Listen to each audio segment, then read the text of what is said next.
ಅಸ್ತಿ ನೂನಂ ಮಯಾ ಕಶ್ಚಿತ್ ಅಲ್ಪ ಭಾಗ್ಯ ತರೋ ನರಃ ಭವತಾ ದೃಷ್ಟಪೂರ್ವೋ ಶ್ರುತಪೂರ್ವೋಪಿ ವಾಕ್ವಚಿತ. ನನ್ನಂತಹ ದೌರ್ಭಾಗ್ಯವಂತ, ನನ್ನಂತಹ ಘೋರತರವಾದ ಕಷ್ಟಗಳನ್ನು ಅನುಭವಿಸಿದವರು ಜಗತ್ತಿನಲ್ಲಿ ಯಾರೂ ಇಲ್ಲ ಅಂತ ಅನ್ಸುತ್ತೆ ಅಲ್ಲ. ನೀವು ಕೇಳಿರ್ಲಿಕ್ಕಿಲ್ಲ, ನೋಡಿರ್ಲಿಕ್ಕಿಲ್ಲಲ್ಲ ಅಂತ ಧರ್ಮರಾಜ ಪ್ರಶ್ನೆಯನ್ನು ಮಾಡಿದರು. ಈ ಪ್ರಶ್ನೆ ಏನಿದೆ ನಮ್ಮೆಲ್ಲರಿಗೂ ಬರುವಂಥದ್ದು. ಯಾವ ಪ್ರಸಂಗದೊಳಗೆ ಯಾವ ತರಹದಿಂದ ಕಷ್ಟಗಳು ಸುನಾಮಿಯಂತೆ ನಮ್ಮ ಮೇಲೆ ಅಪ್ಪಳಿಸಿಕೊಂಡು ಬರುತ್ತೆ ಯಾರಿಗೂ ಗೊತ್ತಿಲ್ಲ. ಯಾವಾಗಲೂ ನಮ್ಮ ಮೇಲೆ ಕಷ್ಟಗಳು ದಾಳಿ ಮಾಡಬಹುದು.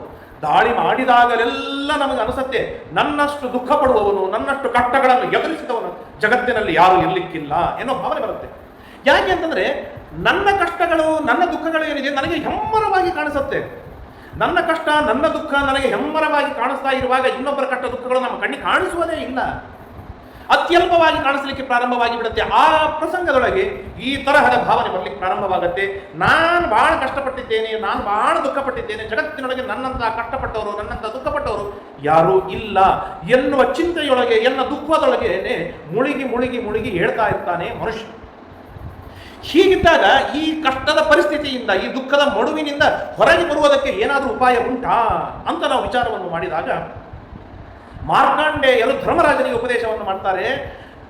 ಧರ್ಮಣ್ಣ, ನೀನೇ ಬಹಳ ಕಷ್ಟಪಟ್ಟವನು, ನಿನಗಿಂತಲೂ ಹೆಚ್ಚು ಕಷ್ಟಪಟ್ಟವರು ಜಗತ್ತಿನೊಳಗೆ ಇನ್ಯಾರೂ ಇಲ್ಲ, ನಿನಗಿಂತಲೂ ಹೆಚ್ಚು ದುಃಖಪಟ್ಟವರು ಇನ್ಯಾರೂ ಇಲ್ಲ ಅಂತ ನೀನು ಭಾವಿಸ್ಲಿಕ್ಕೆ ಹೋಗಬೇಡ. ತಿಮಿಂಗಿರಗಿರೋಪ್ಯಸ್ತಿ ತದ್ಗಿಲೆಪ್ಯಸ್ತಿ ಸಾಗರಂ. ನಿನ್ನಷ್ಟು ಕಷ್ಟಪಟ್ಟವರು ಯಾರು ಇಲ್ಲ ಅಂತಲ್ಲ, ನಿಮ್ಮಪ್ಪನಷ್ಟು ಕಷ್ಟಪಟ್ಟವರು ಜಗತ್ತಿನೊಳಗಿದ್ದಾರೆ.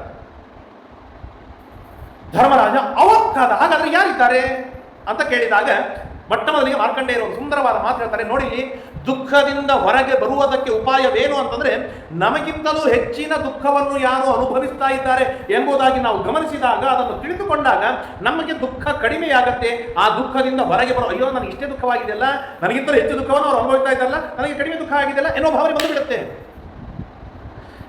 ಹಿಂದೆ ತ್ರೇತಾಯುಗದೊಳಗೆ ಇಕ್ಷ್ವಾಕು ವಂಶದಲ್ಲಿ ರಾಮಚಂದ್ರನಿದ್ದ.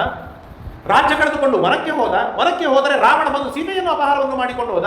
ಅನೇಕ ವರ್ಷಗಳವರೆಗೆ ಸೀತೆ ರಾವಣನ ಬಳಿ ಇದ್ಲು. ಅಲಿತಾನೆ, ದುಃಖ ಪಡ್ತಾನೆ, ಸಂಕಟ ಪಡ್ತಾನೆ. ಅದರ ದುಃಖ ಮುಂದೆ ನಿಂದೇನೋ ದುಃಖ. 5 ಜನ ಬಲಾಢ್ಯರಾದ ತಮ್ಮಂದಿರಿದ್ದಾರೆ, 4 ಜನ ತಮ್ಮಂದಿರಿದ್ದಾರೆ.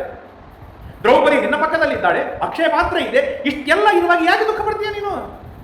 ಏನೂ ದುಃಖ ಪಡಬೇಕಾದ ಅವಶ್ಯಕತೆ ಇಲ್ಲ. ನಿನಗಿಂತಲೂ ಹೆಚ್ಚಿನ ದುಃಖವನ್ನು ಅನುಭವಿಸಿದವರು ಅವರನ್ನು ಗಮನಿಸು, ಅವರನ್ನು ಅವಲೋಕಿಸು.